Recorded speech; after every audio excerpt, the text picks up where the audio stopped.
इसके बाद देखिए जो आप लोग का है वो टॉपिक है कि characteristic of the image found by plane mirror, मतलब जो प्लेन मिरर आपका इमेज बनाएगा उस इमेज का क्या क्या प्रॉपर्टी होगा, क्या क्या गुण होगा। देखिए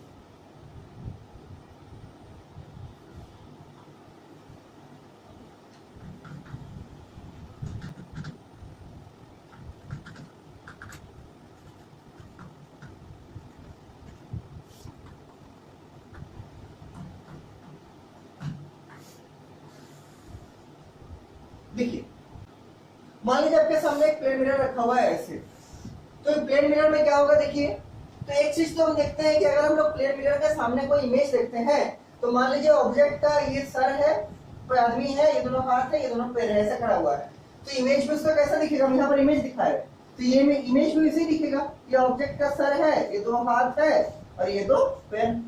मतलब ऑब्जेक्ट अगर मेरा सीधा है, सीधा को क्या बोलते हैं फिजिक्स में, इरेक्ट, तो इमेज भी कैसा बनेगा, इरेक्ट ही बनेगा। अगर ऑब्जेक्ट उल्टा है तो इमेज भी उल्टा ही बनेगा। ठीक, तो प्लेन मिरर सीधा ऑब्जेक्ट को उल्टा नहीं बनाएगा, अगर आपका ऑब्जेक्ट सीधा खड़ा है तो उसका इमेज भी सीधा ही दिखेगा। ये इसका पहला प्रॉपर्टी है कि the image found by plane mirror is always erect, मतलब हमेशा सीधा ही होगा, जैसा ऑब्जेक्ट है वैसे उसका इमेज बनाएगा। समझ पाए इसको कि अगर हम ऐसे खड़े हैं तो मेरा सर ऊपर है, पैर नीचे है, तो मेरा जो इमेज बनेगा उसमें मेरा सर ऊपर ही होगा और पैर नीचे ही होगा। ये हमेशा सीधा बनाता है इमेज जो प्लेन मिरर से बनेगा। दूसरा एक चीज हम लोग क्या देखते हैं कि मान लीजिए कोई आदमी है जिसका ये पहला हाथ है, ये सेकंड हाथ है, ये पहला पैर है, ये सेकंड पैर है, तो ये उसका ये बायां है जिसको हम लेफ्ट बोल सकते हैं, इसको राइट बोल सकते हैं, ये वाला ये लेफ्ट लेग है, ये राइट लेग। ये वह आदमी खड़ा है प्लेन मिरर के सामने जिसका लेफ्ट हैंड इधर है और राइट हैंड उधर है, ऐसा करके खड़ा आदमी, लेफ्ट लेग इधर है, राइट लेग उधर है। तो इसका जो इमेज दिखेगा वो ऐसा नहीं दिखेगा, इसका इमेज में देखे होंगे आप लोग मिरर के सामने अगर जाइएगा तो इसका जो लेफ्ट वाला ऑब्जेक्ट है वो राइट में दिखेगा और जो राइट वाला ऑब्जेक्ट है वो लेफ्ट में दिखेगा। तो अगर मान लीजिए ये मेरा ऑब्जेक्ट खड़ा है और इसके सामने में कोई प्लेन मिरर रखा हुआ है ऐसे, तो इमेज कहाँ दिखता है, मिरर के पीछे दिखता है। इमेज कहाँ दिखता है, मिरर के पीछे। तो कैसा दिखेगा बोलिए, तो ये दिखेगा, ये ऑब्जेक्ट रहेगा, ये रहेगा, इसका ऐसे रहेगा, इसका ऐसे रहेगा और यहाँ पर राइट होगा, यहाँ पर लेफ्ट होगा, यहाँ भी राइट होगा, यहाँ भी लेफ्ट होगा। मतलब इसका जो लेफ्ट वाला ऑब्जेक्ट है, लेफ्ट हैंड है, वो राइट हैंड दिखेगा और जिसका राइट हैंड है वो लेफ्ट हैंड दिखेगा। इसका जो लेफ्ट लेग है वो राइट लेग दिखेगा और इसका जो राइट लेग है वो लेफ्ट लेग दिखेगा इसमें इमेज में। तो ऐसा होना कि लेफ्ट वाला राइट में दिखता है और राइट वाला लेफ्ट में दिखता है, इसको बोलते हैं लेटरली इन्वर्टेड, पार्श्व परावर्तन। इंग्लिश में क्या बोलते हैं, laterally, LATE, laterally, RALLY, laterally inverted, laterally inverted. मतलब अगर हमको कहीं पर लेफ्ट वाला चीज राइट में दिख रहा है और राइट वाला चीज लेफ्ट में दिख रहा है, इसका मतलब क्या हो रहा है, लेटरली इन्वर्टेड हो रहा है। तो प्लेन मिरर से जो इमेज बनता है उसका पहला प्रॉपर्टी क्या था कि इमेज आपका सीधा बनेगा, इरेक्ट बनेगा। दूसरा प्रॉपर्टी क्या हुआ कि उसमें लेटरली इन्वर्सन होगा, लेटरली इन्वर्सन होगा या इन्वर्टेड होगा, मतलब पार्श्व परावर्तन होगा। बाएं वाला चीज दाएं में दिखेगा और दाएं वाला चीज बाएं में दिखेगा। ये आप लोग देखे होंगे अगर मिरर के सामने खड़े होते हैं तो। ठीक, इसका तीसरा प्रॉपर्टी देखिए, अभी जो बताया है कि इसका जो इमेज बनेगा कहाँ बनेगा, मिरर के पीछे बनेगा। और ऐसा इमेज जो कि मिरर के आगे ना बन के मिरर के पीछे बनता है उसको क्या बोलते हैं, वर्चुअल इमेज। अभी बताए थे उसको क्या बोलते हैं, उसको बोलते हैं वर्चुअल इमेज। तो इसका थर्ड प्रॉपर्टी हुआ, इमेज कैसा बनेगा प्लेन मिरर का, वर्चुअल इमेज बनेगा। और वर्चुअल इमेज को स्क्रीन पे मिल सकता है तो स्क्रीन में नहीं मिल सकता है। रियल इमेज को हम लोग स्क्रीन पे प्राप्त कर सकते हैं लेकिन वर्चुअल इमेज को स्क्रीन पे ऑब्टेन नहीं कर सकते हैं। तो पहला हुआ कि इमेज डायरेक्ट बनेगा, दूसरा हुआ इमेज जो होगा वो लेटरली इन्वर्टेड होगा, तीसरा जो है वो इमेज आपका वर्चुअल इमेज होगा, मतलब मिरर के पीछे बनेगा और वर्चुअल इमेज स्क्रीन पे प्राप्त नहीं कर सकते, it can not be obtained on A screen. इसका चौथा प्रॉपर्टी देखिए क्या है, ये भी हम लोग देखे होंगे कि अगर मान लीजिए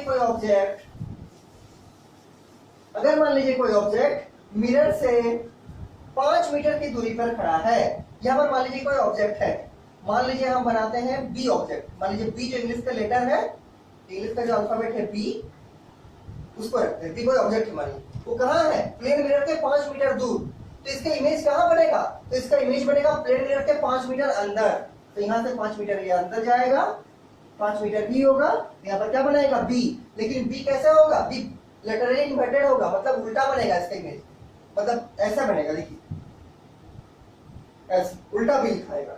हालांकि ए अगर आप लिखिएगा तो ए तो ऐसे ही सीधा भी है, इसके सामने अगर मिरर रखिएगा तो ऐसे ही ए बनेगा, ए में तो कोई फर्क नहीं होगा। जैसे ओ हो गया तो ओ में भी कोई फर्क नहीं आएगा, लेकिन जैसे बी हो गया, जैसे डी हो गया आपका, ऐसा डी लिखाएगा तो प्लेन मिरर कैसा इसका इमेज बनाएगा, इसका इमेज ऐसा बनाएगा, ऐसा, ठीक।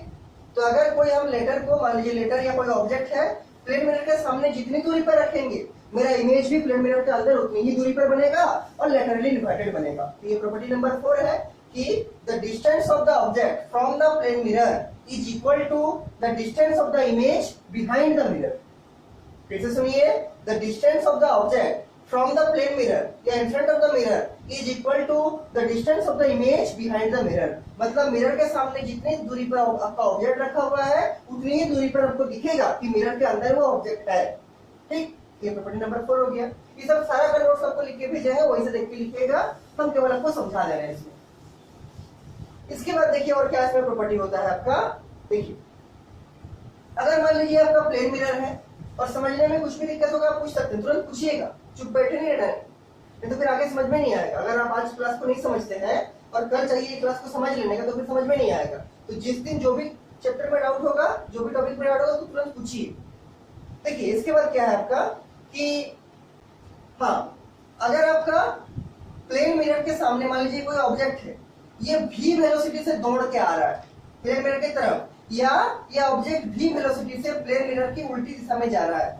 When an object is facing the mirror, facing the plane mirror and is moving towards the mirror with the velocity v or he or she is moving away from the mirror with the velocity v। मतलब अगर कोई object plane mirror की तरफ, अगर कोई आदमी plane mirror की तरफ v वेलोसिटी की तरफ, v वेलोसिटी से आ रहा है या प्लेन मिरर से v वेलोसिटी से दूर की तरफ जा रहा है, तो उसका जो इमेज दिखेगा वो 2v वेलोसिटी से दिखेगा।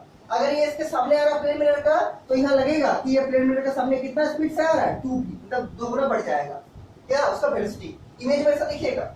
और अगर कोई आदमी v वेलोसिटी से प्लेन मिरर से दूर जा रहा है तो उसके इमेज में क्या दिखेगा, इमेज में दिखेगा कि वो आदमी 2v स्पीड से प्लेन मिरर से दूर की तरफ जा रहा है।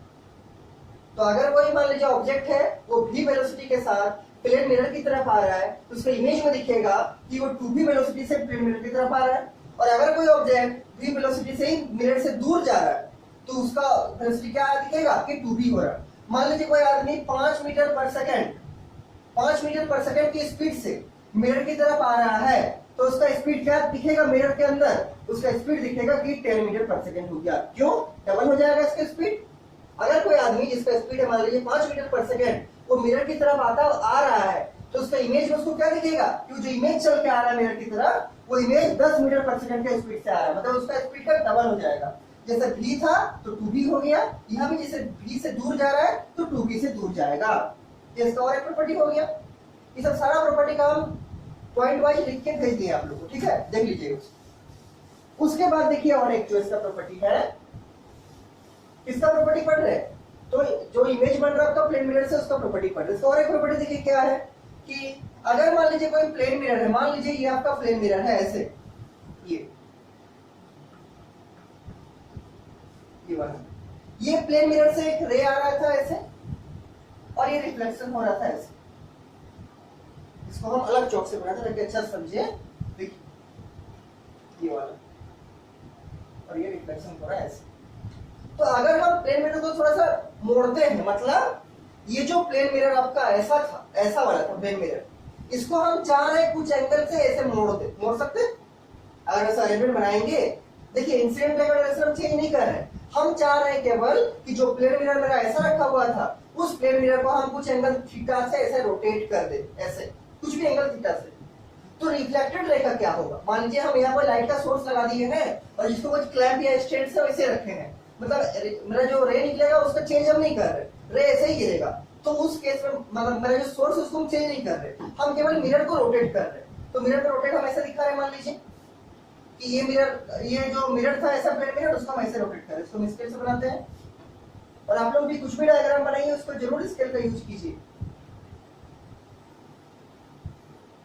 ये क्या बना है, ये आपका प्लेन मिरर हो गया। इसको हम रोटेट किए हैं, ये वाला जो ऐसा था उसको ऐसे घुमा दिए कुछ एंगल से, और ये जो एंगल है, ये एंगल का नाम क्या है? थीटा। ये कितना है? थीटा। तो ये भी ऑब्वियसली बात कितना होगा? ये भी थीटा ही होगा, वर्टिकल ऑपोजिट एंगल। तो हम इसको कितना डिग्री से प्लेन मिरर को मोड़े हैं? थीटा से। और ये जो मेरा सोर्स था जहां से रे निकल रहा था, ये सोर्स मेरा कांस्टेंट है, सोर्स को हम चेंज नहीं कर रहे। तब मेरा रिफ्लेक्टेड रे का क्या होगा? तो मान लीजिए जो पहला वाला रिफ्लेक्टेड रे था ये वाला, इसका नाम हम R1 दे रहे हैं। अब जो रिफ्लेक्टेड रे होगा वो देखिए कितना होगा, वो आपका ऐसे जाएगा, ऐसे। इंसिडेंट रे तो वही रहेगा, रिफ्लेक्टेड रे ये हो जाएगा, ये हो जाएगा R2। तो अगर हम किसी प्लेन मिरर को थीटा एंगल से रोटेट करेंगे तो उसका रिफ्लेक्टेड रे कितना डिग्री से रोटेट करेगा? वो रोटेट करेगा 2 थीटा के एंगल से। क्योंकि इसका अगर प्लेन मिरर का ये प्लेन था, इसका 90 ये वाला था, तो यहाँ I बराबर R बन रहा था, angle of incidence angle of reflection. अगर हम इसको ऐसे घुमा दिए तो इसका नॉर्मल भी तो घूम गया। तो अगर नॉर्मल घूम गया मतलब ऐसा नॉर्मल होगा तब तो ये I होगा, तब ना ये R होगा। अगर हम इसी R को लेंगे तो R बड़ा हो जाएगा मेरा। इसे समझिए इसको, अगर मेरा ये वाला मिरर ऐसा था, प्लेन था, सीधा था, और इसमें I बराबर R हो रहा है, इसका नॉर्मल कौन है? इसका नॉर्मल ये वाला है, ये जो बीच वाला है इसका नॉर्मल है। तो ये angle of incidence angle of reflection बना रहा है, मतलब R1 के साथ जो एंगल बन रहा है I बराबर R हो रहा था। अब हम मिरर को थोड़ा रोटेट कर दिए थीटा से, तो इस केस में मेरा 90 कहां चला जाएगा? नॉर्मल यहाँ चला, यहाँ बन जाएगा तिरछा, इस सरफेस का नॉर्मल लेना है। तो ये मेरा ऐसा बन जाएगा, देखिए पहले नॉर्मल था ये वाला ऐसे, अब नॉर्मल मेरा शिफ्ट करेगा कहां? अगर हम मिरर को रोटेट करते हैं नॉर्मल ऐसे शिफ्ट कर जाएगा, और अब मेरा ये वाला एंगल I है और इधर वाला एंगल R है। तो अब क्या होगा?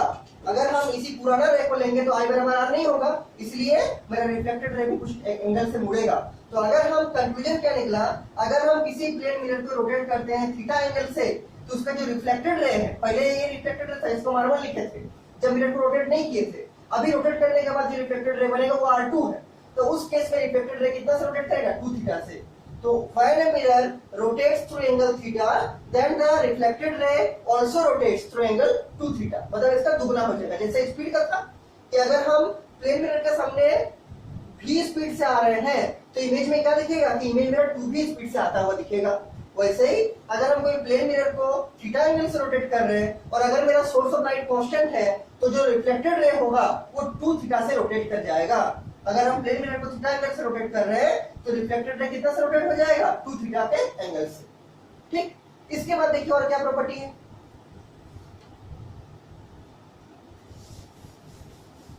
देखिए आप लोग एक टॉपिक क्लास 10 में पढ़ चुके हैं, हालांकि हम इसको बाद में पढ़ाएंगे, उसका नाम है मैग्निफिकेशन। मैग्निफिकेशन ऑफ मिरर, और मैग्निफिकेशन को हिंदी में क्या बोलते हैं? आवर्धन। हिंदी में बोलते हैं आवर्धन। ये क्या होता है? ये होता है आपका height of the image by height of the object. और प्लेन मिरर का और एक प्रॉपर्टी है मेरा कि ये इमेज उसी साइज का बनाएगा जो साइज ऑब्जेक्ट का होगा।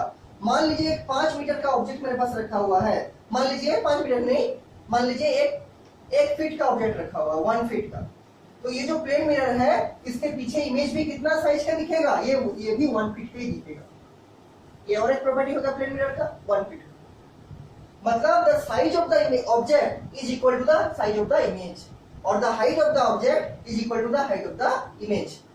मतलब प्लेन मिरर के सामने हम जितना बड़ा ऑब्जेक्ट रखेंगे उतना ही बड़ा हमको इमेज भी दिखेगा प्लेन मिरर के पीछे।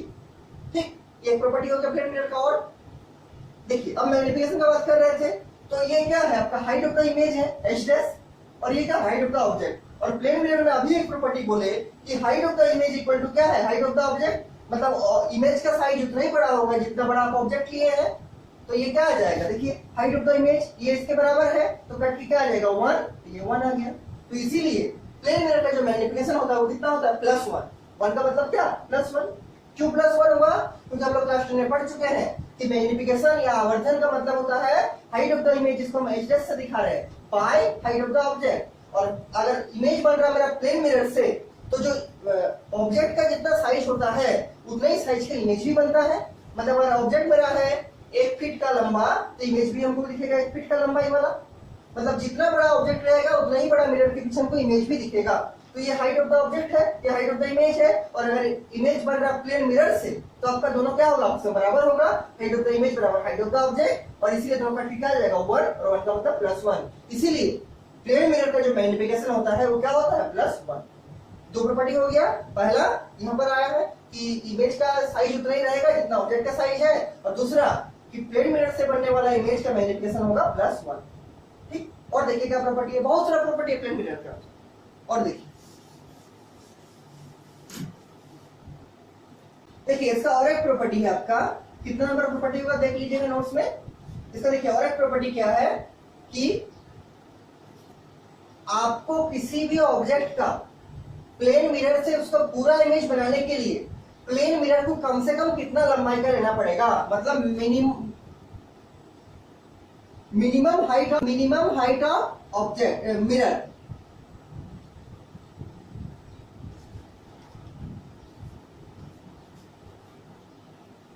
मतलब प्लेन मिरर से किसी भी ऑब्जेक्ट का पूरी इमेज, मान लीजिए 6 फीट का आदमी है, तो 6 फीट का आदमी का पूरा सर से लेके पांव तक देखने के लिए हमको कम से कम कितना लंबाई का मिरर लेना पड़ेगा। देखिए अगर आप 50 फीट का मिरर लीजिएगा तब तो ऐसे ही दिखेगा, 40 फीट का लीजिएगा तब भी दिखेगा, लेकिन हम बोल रहे हैं कम से कम, मतलब उससे कम होगा तो नहीं दिखेगा। तो कम से कम कितना लेना पड़ेगा, तो वो है तो जितना फीट का आदमी है या जितना फीट का ऑब्जेक्ट है उसके आधा होना चाहिए मिरर का हाइट, मतलब half of the height of object, half into height of object. मतलब अगर एक 6 फीट का आदमी है और उसका हमको सर से लेके पांव तक का इमेज बनाना है प्लेन मिरर से, तो हमको कम से कम मिरर कितना फीट का लेना पड़ेगा, 3 फीट का। कम से कम मिरर लेना पड़ेगा 3 फीट का, तभी वो 6 फीट के आदमी को दिखाएगा। तो minimum height of the mirror कितना होगा, half into height of the object. मतलब ऑब्जेक्ट जितना है उसका आधा, मान लीजिए ऑब्जेक्ट है 6 फीट का, तो हमको कम से कम प्लेन मिरर को लेना पड़ेगा 3 फीट। अब 4 फीट का लीजिए तब भी बनेगा, 5 फीट का लीजिए तब भी बनेगा, लेकिन अब 2 फीट का लीजिएगा तब उसका इमेज पूरी नहीं बनेगा, उसका कुछ कट जाएगा पोर्शन, जैसे सर नहीं दिखेगा या पैर नहीं दिखेगा। ठीक, तो अगर आपका ऑब्जेक्ट है मान लीजिए 10 फीट का, तो इमेज तो उसका प्लेन मिरर का हाइट कितना होना चाहिए, कम से कम 5 फीट, उसका आधा। वही लिखे हैं कि minimum height of the mirror कितना होगा, तो minimum height of the mirror होगा half into height of the object. Object जितना बड़ा होगा उसका कम से कम आधा हमको लेना पड़ेगा प्लेन मिरर का हाइट, तब हमको वो ऑब्जेक्ट पूरी दिखेगा। ये भी इसका एक प्रॉपर्टी है। इसका और एक प्रॉपर्टी है प्लेन मिरर का, जैसे प्रॉपर्टी का बहुत है, और एक प्रॉपर्टी है, देखिए वो क्या है। देखिए इमेज का और एक प्रॉपर्टी प्लेन मिरर से क्या है, मान लीजिए एक आपके पास कनकेव मिरर है। कनकेव मिरर के बारे में आप लोग क्लास में पढ़ चुके हैं, हालांकि हम आगे बढ़ाएंगे, फिर भी एक बार देख लीजिए इसको। तो ये कनकेव मिरर मान लीजिए, तो इसका जो सेंटर होगा इस स्फीयर का, उसको बोलेंगे क्या, सेंटर ऑफ कर्वेचर। और सेंटर ऑफ कर्वेचर का सिंबल क्या है, C। और इसका जो लाइन होगा ये, इसका जहां पर मिलेगा मिरर को उसका नाम क्या था, पोल, मतलब ध्रुव। और ये दोनों का डिस्टेंस को क्या बोलते हैं, रेडियस ऑफ कर्वेचर, वक्रता त्रिज्या, वक्रता त्रिज्या। ठीक, और इसके बीच में एक पॉइंट होता है जिसका नाम क्या बोलते हैं, फोकस। क्या बोलते हैं, फोकस। तो अगर मान लीजिए CP का डिस्टेंस, आपका CP का डिस्टेंस मान लीजिए 2 मीटर है, तो FP का डिस्टेंस कितना होगा, 2/2 मतलब 1 होगा। अगर आपका CP बराबर 2 मीटर है तो FP और इसको क्या बोलते हैं, focal length, F small f, ये कितना होगा, 1 मीटर का होगा। मतलब जितना बड़ा आपका गोला होगा उसका हाफ कर देंगे तो क्या निकल जाएगा, फोकल लेंथ। तो अगर हम प्लेन मिरर ले रहे हैं ऐसे, तो ये तो किसी गोला का पार्ट नहीं लग रहा है, लेकिन अगर हम बहुत बड़ा गोला लेंगे, बहुत बड़ा, जैसे अर्थ है, अर्थ का शेप क्या है, तो अर्थ का शेप स्फेरिकल है, लेकिन हम लोग तो नहीं स्फेरिकल शेप देखते नहीं है अपने आसपास की दुनिया में, हमेशा कैसा दिखता है, प्लेन। ऐसा क्यों दिखता है, क्योंकि हम लोग छोटे से भाग को अपने आंखों से देख पाते हैं। अगर हम ऊपर स्काई में देखेंगे तो अर्थ हमको दिखेगा स्फेरिकल। मतलब अगर हम एक सर्कल का बहुत छोटा सा भाग को लेंगे तो वो कैसा दिखेगा, प्लेन दिखेगा। तो ऐसा बोल सकते हैं कि जो मेरे पास प्लेन मिरर है उसका सेंटर कहाँ होगा, तो ये एक बहुत बड़ा स्फीयर का पार्ट हो सकता है, ऐसे बहुत बड़ा स्फीयर बनेगा। इसका छोटा सा पार्ट हम लोग लिए हैं, कैसा दिख रहा है, प्लेन। तो अगर बहुत बड़ा स्फीयर होगा तो उसका जो CP का डिस्टेंस होगा वो भी बहुत बड़ा होगा, तो FP का डिस्टेंस भी बहुत बड़ा होगा। तो इस केस में बहुत बड़ा हो क्या बोलेंगे, इन्फिनिटी। तो जो ये आपका फोकल लेंथ होगा वो प्लेन में कितना होगा, इन्फिनिटी, क्योंकि इसका कहीं पर मुड़ता ही नहीं है, बहुत दूर में मुड़ेगा। इसीलिए हम लोग कंक्लूजन के तौर पर बोल सकते हैं कि the focal length of a plane mirror is infinity.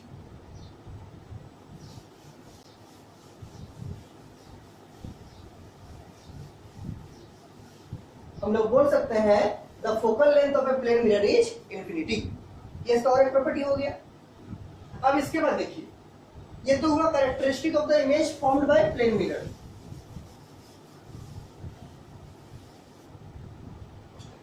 इसके बाद क्या है, मान लीजिए दो प्लेन मिरर है मेरे पास, एक ऐसे और एक ऐसे, ये भी एक प्लेन मिरर है और ये भी एक प्लेन मिरर है, और दोनों के बीच में कुछ एंगल है, कुछ भी होगा, मान लीजिए 90 होगा, 30 होगा, 60 होगा, 180 होगा, कुछ भी होगा, और इसके बीच में हम एक पॉइंट साइज का ऑब्जेक्ट रखे हैं। दो प्लेन मिरर कुछ एंगल पे इंक्लाइंड है, उसके बीच में हम एक ऑब्जेक्ट रखे हैं पॉइंट साइज का, तो आपका इमेज कितना बनेगा? अगर आप इसको देखिएगा तो कितना इमेज बनेगा? तो देखिए नंबर ऑफ इमेज निकालने का एक बहुत ही अच्छा फॉर्मूला है, वो कितना है? वो है आपका 360 डिग्री बाय थीटा। थीटा क्या है? देखिए n क्या है? n is the number of image, n is the number of image formed by the combination of these two mirrors. Number of image कितना होगा? 360 बाय थीटा। थीटा क्या है? यार theta is the angle between two mirrors, angle between two plane mirrors, angle between two plane mirrors, मतलब ये दोनों plane mirror के बीच में जो एंगल होगा वही थीटा है। तो अगर आपका इसमें दो केस बनेगा, देखिए केस 1, अगर आपका 360 बाय थीटा मतलब n का वैल्यू, अगर आपका n होगा, if n is even, even number जानते हैं, सम संख्या, मान लीजिए 2 हो गया, 4 हो गया, बट 2 का जो मल्टीपल है, जैसे 2 हो गया, 4, 6, 8, 100, 20, ऐसा नंबर, अगर आपका n का वैल्यू इवन आएगा तो आपका इमेज कितना बनेगा?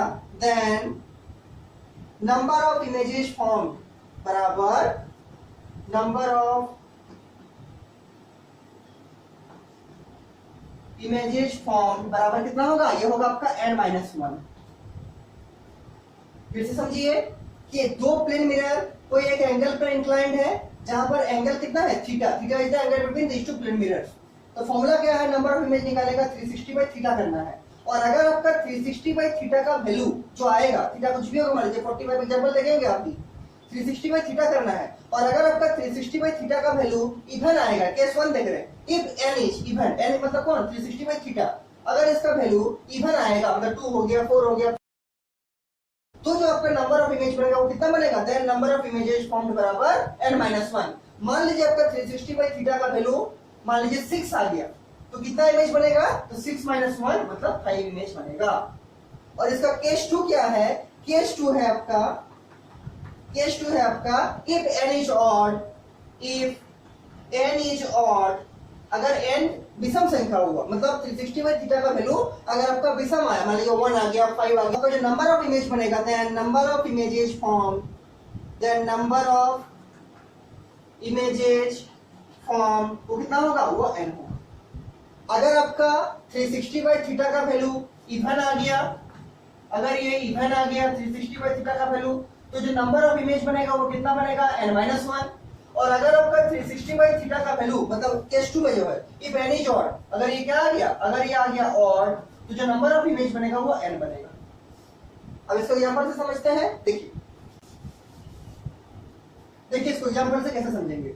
मान लीजिए दो प्लेन मिरर मेरा 90 पे रखा हुआ है ऐसे, और यहाँ कोई पॉइंट ऑब्जेक्ट है, एंगल कितना दोनों के बीच में? 90 डिग्री। तो मेरा फॉर्मूला क्या था? n बराबर 360 बाय थीटा। थीटा क्या है? Angle between these two plane mirrors, इसमें कितना है? 90, तो क्या होगा? 360 बाय 90 डिग्री, तो कितना होगा? 9 चौके 36, 4 होगा, तो n का वैल्यू कितना आया? 4। 4 कैसा नंबर है? तो 4 मेरा इवन नंबर है, और अगर मेरा n इवन आया तो क्या करेंगे? कितना इमेज बनेगा? 3 इमेज बनेगा। क्यों? कि देयरफॉर क्या लिखेंगे नीचे? नंबर ऑफ इमेजेस फॉर्म, वो कितना बनेगा इमेज? तो n-1 कितना? n-1, क्योंकि n क्या है? इवन है, तो ये कितना बनेगा? 4 - 1 मतलब 3 इमेज बनेगा। कितना इमेज बनेगा? 3। तो आंसर क्या हो गया? 3। और अगर इस जगह में ऐसा एंगल का वैल्यू होगा कि ये वैल्यू आपका मान लीजिए 2, मान लीजिए आपका 3 आ गया, या मान लीजिए आपका 5 आ गया, तो 5 कैसा नंबर है? तो 5 आपका ऑड नंबर है, तो नंबर ऑफ इमेज कितना बनेगा? 5 ही बनेगा, उसे माइनस नहीं करना है। ध्यान रखिए, अगर आपका n का वैल्यू इवन आया, तो जो नंबर ऑफ इमेज बनेगा वो बनेगा n-1, मतलब जितना n आएगा उससे घटा देना है, उतना इमेज बनेगा। और अगर आपका n का वैल्यू ऑड आता है, मतलब जैसे हो गया 1, 3, 5, 7 कुछ भी, तो जो नंबर ऑफ इमेज बनेगा वो कितना बनेगा? n ही बनेगा। वो कितना बनेगा? n ही बनेगा। जैसे एग्जांपल लिए थे कि n बराबर 360 बाय थीटा, और थीटा क्या है? इसमें 90 है, दो प्लेन मिरर के बीच का एंगल, तो इसमें क्या आ गया, साइन का वैल्यू 4, 4 कैसा नंबर है, 4 मेरा इवन नंबर है, तो मेरा जो नंबर ऑफ इमेज कितना बनेगा, तो 4 - 1 वही लिखे हैं, नंबर ऑफ इमेजेस फॉर्म बराबर n - 1 मतलब 4 - 1 बराबर 3, तो कितना इमेज दिखेगा हमको, 3 इमेज दिखेगा, 3 इमेज दिखेगा। ठीक, ऐसा तो 3 एग्जांपल हम दिए हैं, उसको देखिएगा। मान लीजिए और एक हम देखते हैं इसमें कि दो प्लेन मिरर के बीच में मान लीजिए एंगल है मेरा 60 डिग्री, ये एक प्लेन मिरर है और नीचे एक प्लेन मिरर है, और यहाँ पर मान लीजिए ऑब्जेक्ट रखा हुआ है, तब कितना इमेज बनेगा, तो पहले हमको n निकालना है। n कैसे निकलेगा, 360 बाई थीटा, थीटा क्या है 60 डिग्री, तो 360 बाई 60 कितना होगा, 6 से 36, तो कितना आ गया n का वैल्यू 6, और 6 भी कैसा नंबर है, तो 6 भी मेरा इवन नंबर है, तो अगर 6 मेरा n आया तो नंबर ऑफ इमेज कितना बनेगा, तो 6 - 1 मतलब 5 इमेज बनेगा। नीचे क्या लिखेंगे, therefore number of images form, ये कितना होगा, ये होगा आपका n - 1 मतलब 6 - 1, और 6 - 1 मतलब कितना 5 इमेज आपका बनेगा। तब जब दो प्लेन मिरर के बीच का एंगल होगा कितना 60 डिग्री। अब एक केस और देखिए जो बहुत ही इंटरेस्टिंग है और बहुत ही अच्छा केस है इसी का इमेज बनाने का। वो केस क्या बोलता है कि अगर एक प्लेन मिरर ऐसा रखा हुआ है जिसका रिफ्लेक्टिंग साइड आगे है और पीछे में इसका पॉलिशिंग सरफेस है, पेंटिंग वाला सरफेस है, पॉलिशिंग वाला, और इसी के पैरेलल एक प्लेन मिरर रखा हुआ है यहाँ पर सामने में, मतलब हम ऐसे दो प्लेन मिरर को रखे हैं, ऐसे दो प्लेन मिरर, इस प्लेन मिरर का रिफ्लेक्टिंग सरफेस ये अंदर वाला है और इस प्लेन मिरर का भी रिफ्लेक्टिंग सरफेस अंदर वाला है, और बाहर दोनों का पॉलिशिंग किया हुआ है ऐसे, इसका चेहरा इधर से दिखेगा और इसका भी चेहरा इधर से दिखेगा, और हम दोनों को ऐसे रख दिए सामने सामने, अंदर से चेहरा दिखेगा, इसका भी अंदर से चेहरा दिखेगा ऐसे प्लेन मिरर। और इसके बीच में क्या किए हैं, इसके बीच में मान लीजिए कोई यहाँ पर ऑब्जेक्ट रखे, यहाँ पर अंदर में ऑब्जेक्ट, तो अभी आपको कितना इमेज दिखेगा, अगर आप यहाँ से खड़ा होकर देखिएगा अंदर से, मान लीजिए कोई आदमी है यहाँ पर, ये आदमी है, इस आदमी को अपना चेहरा कितना दिखेगा, अपना कितना फेस दिखेगा इसके अंदर, जब दो प्लेन मिरर को सामने सामने रखते हैं और जिसमें दोनों से उसको चेहरा दिखता है, इधर वाले से भी इधर वाले से भी, मतलब दोनों का रिफ्लेक्टिंग सरफेस उसके तरफ है और दोनों का पॉलिशिंग सरफेस बाहर है, तो आदमी को कितना चेहरा दिखेगा इसमें। तो देखिए फॉर्मूला वही लगाएंगे कि n बराबर क्या 360 बाई थीटा। इसमें थीटा क्या होगा, तो थीटा क्या था, theta is the angle between these two plane mirror, और अगर ये दोनों प्लेन मिरर आपस में पैरेलल है तो दोनों के बीच का एंगल कितना होगा, 0 डिग्री होगा। क्या होगा 0 डिग्री, तो क्या बनेगा 360 बाई 0। 360 बाई 0 किसी भी संख्या को 0 से डिवाइड करने से क्या बनता है, इन्फिनिटी बनता है, अनंत बनता है, भाग नहीं होता है, तो इनका वैल्यू कितना आ गया अनंत। तो अनंत से आप एक माइनस कीजिए, एक जोड़िए, अनंत ही रहेगा, क्योंकि अनंत मेरा बहुत बड़ा क्वांटिटी है, इन्फिनिटी जो है मेरा ये बहुत बड़ा नंबर है, तो इन्फिनिटी में आप चाहे 1 ऐड कीजिए चाहे 1 माइनस कीजिए, कोई फर्क नहीं पड़ेगा, इन्फिनिटी ही रहेगा। इसमें जो नंबर ऑफ इमेज आपका बनेगा वो कितना होगा, वो इन्फिनिटी बनेगा, नंबर ऑफ इमेजेस फॉर्म वो कितना होगा, इन्फिनिटी। ठीक, तो अगर दो प्लेन मिरर को हम सामने सामने रखेंगे और उसके बीच में हम खड़ा हो जाएंगे तो अपना इमेज मेरा कितना दिखेगा, तो हमको इन्फिनिटी इमेज दिखेगा। अब इस चीज को कुछ हद तक देख सकते हैं, मान लीजिए आपके घर के सामने ड्रेसिंग टेबल का जो मिरर है यहाँ पर ये है, और आप यहाँ पर चेयर में मान लीजिए बैठे हुए, स्टूल में मान लीजिए आप बैठे हुए, ये आपका ड्रेसिंग टेबल है, उसका मिरर है ये, ठीक, और ये आपका चेयर है मान लीजिए। आपको क्या करना है, आपके पीछे में एक और मिरर लगाना है यहाँ पर, जैसे पीछे का देखते हैं हम लोग, तो पीछे में और एक मिरर लगाइएगा, तो आप क्या देखिएगा कि आपको इस जब अपना आपका चेहरा मान लीजिए इधर है, ये आपका फ्रंट साइड, ये आपका फ्रंट साइड है, तो आप क्या देखिएगा इधर से कि इस मिरर के अंदर आपको इसका ऐसा दिख रहा है कि बहुत सारा मिरर है, बहुत सारा मिरर है, लेकिन ये कब इन्फिनिटी में आपको दिखेगा, जब ये दोनों पूरा पूरी प्लेन रहेगा। तो आपका जो मिरर है आपके सामने में, उसके आपके पीछे में भी अगर मिरर लगाइएगा, ठीक, तो आपको इस मिरर के अंदर क्या दिखेगा कि बहुत सारा आपका इमेज बन रहा है अंदर में। ऐसे मान लीजिए मेरा फेस ये वाला है, इसके सामने एक मिरर लगाएंगे और पीछे में एक मिरर लगाएंगे, तो सामने वाला मिरर हमको क्या दिखेगा कि मेरा मिरर के अंदर बहुत सारा इमेज बन रहा है मेरा, और ये बहुत सारा कब अनंत हो जाएगा, जब मेरा दोनों मिरर कैसा होगा, प्लेन मिरर होगा, मतलब बहुत नंबर का आपको इमेज दिखेगा, इसको आप देख सकते हैं। तो ये भी आ गया किससे, नंबर ऑफ इमेज कितना बनेगा, इन्फिनिटी बनेगा। तो इसका कंक्लूजन क्या निकला कि अगर दो प्लेन मिरर को हम साइड बाय साइड रख देंगे और उसके अंदर में कोई ऑब्जेक्ट रहेगा तो उसको इमेज कितना दिखेगा, उसको इमेज दिखेगा इन्फिनिटी। अब इसके बाद देखिए, इसके बाद एक टॉपिक है, उसका नाम है, ये तो हुआ प्लेन मिरर के बारे में, लेकिन मिरर हमेशा प्लेन तो होगा नहीं, कभी मिरर मुड़ा भी हो सकता है, मिरर कभी कर्व भी हो सकता है, जैसे कॉन्केव मिरर वगैरह था, कॉन्वेक्स आया था, सब आएगा अभी। तो सेकंड पार्ट जो मिरर का है, पहला पार्ट हुआ प्लेन मिरर, मिरर का जो सेकंड पार्ट है उसका नाम है स्फेरिकल मिरर। तो प्रेस पेज में हेडिंग लिखिएगा स्फेरिकल मिरर। स्फेरिकल मिरर का नाम से ही मालूम चल रहा है कि स्फेयर का पार्ट होगा। देखिए स्फेरिकल मिरर बनता कैसे है, तो पहले हम लोग हॉलो स्फेयर को लेते हैं। क्या लेते हैं? Hollow sphere. जैसे फुटबॉल हो गया, फुटबॉल के अंदर में क्या है? हवा है, ठीक। तो एक हॉलो स्फेयर को लेंगे, उसमें क्या करेंगे? हॉलो स्फेयर किसका होगा? कांच का बना होगा, प्लास्टिक या रबर का नहीं होगा। किसका होगा? कांच का बना होगा हॉलो स्फेयर। उसमें क्या करेंगे हम लोग? बहुत अच्छा से काटेंगे इसको एक साइड। मान लीजिए काट दिए, तो काट दिए, अंदर में क्या है? खोखला है। तो इसको जब बाहर निकाल के देखेंगे तो ऐसा दिखेगा, मतलब ये ऐसा दिखेगा। ये सिर्फ छोटा वाला देख रहे हैं हम, ये लगभग ऐसा दिखेगा। ये वाला पार्ट काट के जब निकालेंगे कैसा दिखेगा? ऐसा, ठीक। और इसको अगर आप लोग विजुअलाइज करना चाहते हैं तो जैसे प्लेट होता है आपका, प्लेट, खाने वाला प्लेट, तो प्लेट को भी अगर साइड से देखिएगा तो ऐसे ही दिखेगा प्लेट, और आगे से देखिएगा तो क्या दिखेगा? गोल दिखेगा।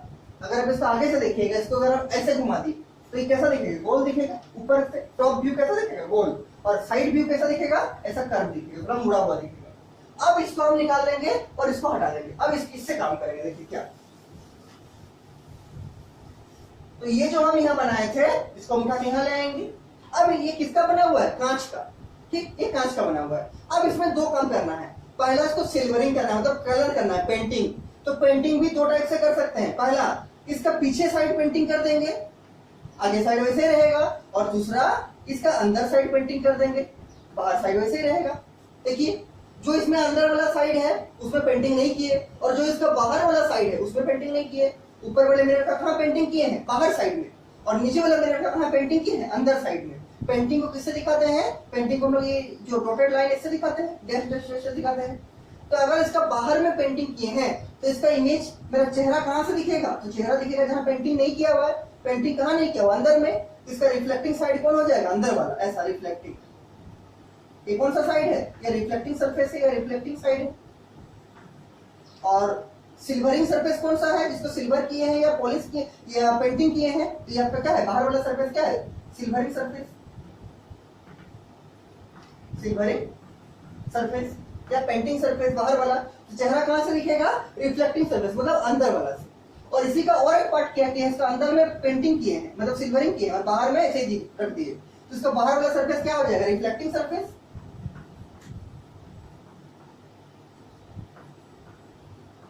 Reflecting surface. और अंदर वाला को क्या बोलेंगे? अंदर वाला को बोलेंगे सिल्वरिंग सरफेस। और इसका भी चेहरा कहां से दिखेगा? तो इसका भी चेहरा दिखेगा आपको बाहर से, क्योंकि जहां पेंटिंग नहीं है वहां से तो चेहरा दिखेगा। जो रिफ्लेक्टिंग साइड है वही से चेहरा दिखेगा। तो ये इसका पीछे खड़ा रहना पड़ेगा, मतलब इधर खड़ा रहना पड़ेगा, ठीक। इसको घुमा के ऐसे ही बना सकता है। देखिए अंदर में देखिए पेंटिंग क्या हुआ? बाहर में खुला हुआ, इसके बाहर खुला हुआ था, ठीक। तो ये देखिए ये वाला हुआ। तो इसका चेहरा कहां से दिखेगा? इधर से दिखेगा, रिफ्लेक्टिंग साइड से। और अंदर साइड में क्या है? अंदर साइड में आपका पेंटिंग किया हुआ है, वही चीज है। इसका भी अंदर साइड पेंटिंग था, इसका भी अंदर साइड पेंटिंग है, लेकिन इसमें बाहर साइड पेंटिंग है। तो वैसा मिरर जिसमें अंदर साइड से आपको चेहरा दिखेगा, मतलब ये जो आपका गोला वाला पार्ट था, इस गोला का जो हम लोग कट किए थे उसका अंदर से चेहरा दिखेगा और बाहर में पेंटिंग है। वैसा मिरर जिसमें अंदर साइड रिफ्लेक्टिंग और बाहर साइड सिल्वरिंग है या फिर पेंटिंग है। इस मिरर को देखने से कैसा लग रहा है? तो इस मिरर को अगर आप देखिएगा अच्छे से, तो ये लगभग अगर अच्छे से बनाएंगे हम तो लगभग ऐसा दिखेगा, लगभग ऐसा दिखेगा। ये बाहर में क्या है? पेंटिंग है। और इस शेप को हम लोग अगर स्टोरी कुछ पढ़ रहे हैं तो क्या बोलेंगे? केव जैसा दिख रहा है, गुफा जैसा दिख रहा है। देखिए जो लाइन रहते हैं, सीन रहते हैं, ये गुफा जैसा दिख रहा है, ऐसा ऐसा दिख रहा है, गुफा का आकृति के जैसा, जिसमें अंदर में कोई शेर छुप के रह सकता है। तो इसीलिए इसका नाम हुआ क्या? कनकेव। केव मतलब गुफा, इसका नाम है क्या? कनकेव। और हिंदी में इसको बोलते हैं अवतल। और दर्पण, तो क्या होगा इसका नाम? Concave mirror. तो वैसा मिरर जिसमें रिफ्लेक्टिंग साइड जो है उस स्फीयर का वो पार्ट जिससे ये बना है उसका अंदर साइड में क्या होगा? रिफ्लेक्शन, और बाहर में होगा सिल्वरिंग। तो ऐसा मिरर जिसका रिफ्लेक्टिंग सरफेस उसके इनर होता है, अंदर साइड होता है, उसको बोलेंगे हम लोग क्या? Concave mirror. और ऐसा मिरर जिसमें जो रिफ्लेक्टिंग साइड है वो बाहर की तरफ होता है, ये वाला, और बाहर से आपको इमेज दिखेगा, उसको क्या बोलेंगे? Convex mirror. तो इस सेकंड टाइप के मिरर का क्या नाम है? इसका कन्वेक्स मिरर। तो मिरर का दो पार्ट हुआ, एक कनकेव मिरर, एक कन्वेक्स मिरर। और ये दोनों किसका पार्ट है? स्फेरिकल मिरर का पार्ट। आपको अगर कनकेव मिरर देखना है, कन्वेक्स मिरर देखना है, तो जरा आपको दिखा देंगे इसमें कि कनकेव मिरर कैसा होता है, कन्वेक्स मिरर कैसा होता है। तो देखिए स्फेरिकल मिरर किसको बोलेंगे, तो स्फीयर का अगर हम एक पार्ट को काट के उसका या तो अंदर साइड पॉलिश कर रहे हैं या पेंटिंग कर रहे हैं या उसका बाहर साइड पेंटिंग कर रहे हैं, तो जो मिरर बनेगा उसको बोलेंगे स्फेरिकल मिरर। अगर हम इसका पेंटिंग मान लीजिए स्फेरिकल मिरर का एक पार्ट को हम ऐसा कट किए, ऐसा निकाले और पेंटिंग कर दिए इसके बाहर साइड में, तो ये जो मिरर बनेगा ये गुफा जैसा दिख रहा है, तो इसको क्या नाम देंगे, कनकेव मिरर। और अगर इसका हम ऐसा लाए मान लीजिए काट के ऐसा करके और इसके अंदर साइड मान लीजिए पेंटिंग कर दिया ऐसे, तो बाहर से इमेज दिखेगा इसका, इसका नाम क्या है, कन्वेक्स मिरर। इसका नाम क्या है, कन्वेक्स मिरर। और ऊपर वाले का क्या नाम था, कनकेव मिरर। तो ये दो टाइप का आपका मिरर हो गया। तो नेक्स्ट क्लास में हम लोग इसी के बारे में और आगे बढ़ेंगे कि कनकेव मिरर और कन्वेक्स मिरर से इमेज कैसे बनता है, इमेज कैसे बनता है।